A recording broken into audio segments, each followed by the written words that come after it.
Teko girdėti, kad Venesuelos rinktinės techninis direktorius pasakė, jog lietuviai neprilygsta Venesuelos komandai greičiu. Tai gal, ar jūs reaguojate tokius pareiškimus, gal iš tikrųjų to greičio trūksta, ar kaip čia, gal čia tiesiog yra pasakyti? Pažaisime, pamatysime, kaip man reaguoti. Ką, atsakomai reikia pasakyti. Ne, mes prilygstame. Aš manau, kad reikia įrodinėti, prilygsti ar neprilygsti greičio aikštelį.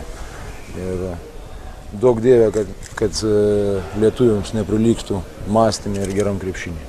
Per pirmą savaitę kažkas iš žaidėjų nustebino? Nustebino vyrai gerų darbų ir pastangų. Visų pirma, visi, neturiu ką įskaityti.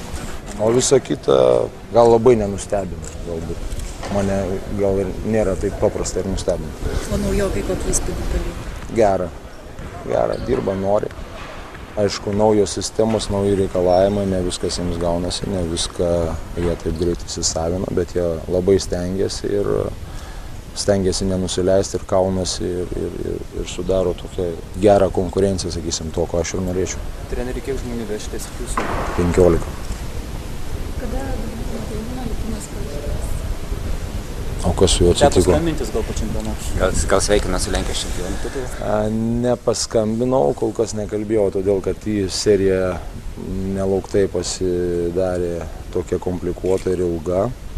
Dėl likimo labai nenoriu įsiplėsti detalės, todėl kad buvo ten dėrybos ir federacijos atstovai, kalbėjausi ne su pačiu Donatu, bet su žmonėms, sakysim, kurie atstovauja Donatą ir ten bandė ieškoti tų, sakysim, kažkokį tai sprendimą ir tik žinau, kad turėtų susitikti vėlgi ten susitikimas su pačiu Donatu ir aš pamanysiu paskambinti ten ir tada galbūt ir daugiau pasakysime, kaip ten viskas krypsta. Nenoriu šnekėti iš anksto, kad paskui nebūčiau kaip ir prišnekėjęs kažko tai ir nepatikrintas informacijos. Ispanijos treneris rinktinės uždraudė Facebook'ą naudotis. Gal ir jūs kažką taikysite? Aš galėčiau, tai aš iš visų uždrausčiau skaityti turbūt, bet ką darysim, mes demokratiškai gyvename ten. Aš manau, kad vyrai sąmoningi ir aš kartoju, nesupykite, bet kartais priskaldote ir jūs malku. Gerai priskaldote, paskui man reikia srėbti tą košelę. Taip kad jau tą sriubą, taip kad iš mano asmeninis prašymas irgi, jeigu mes jau tie visi už Lietuvą, tai truputį irgi galbūt kartais reikia ir palaukti ir neskubėti su kažkokia tai informacija, taip toliau, nes pagalvoti reikia. Ne vien viskas tik tai taip, sakysim, daros, bet aš nematau čia kažkokios problemos.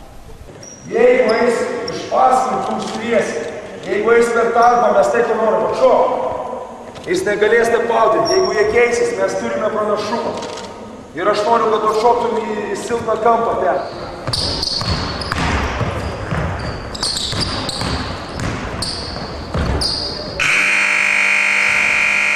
Treneri, gal jau šį čia Klaipėdoje žaidžiant salėje bus jau ir 5 prieš 5?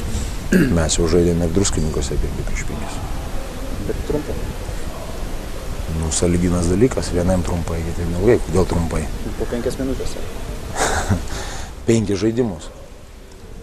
Labai jūs tos informacijos turite viską. Gal jums kas nors planus duoda, man reikės pasidomėti savo asistentais.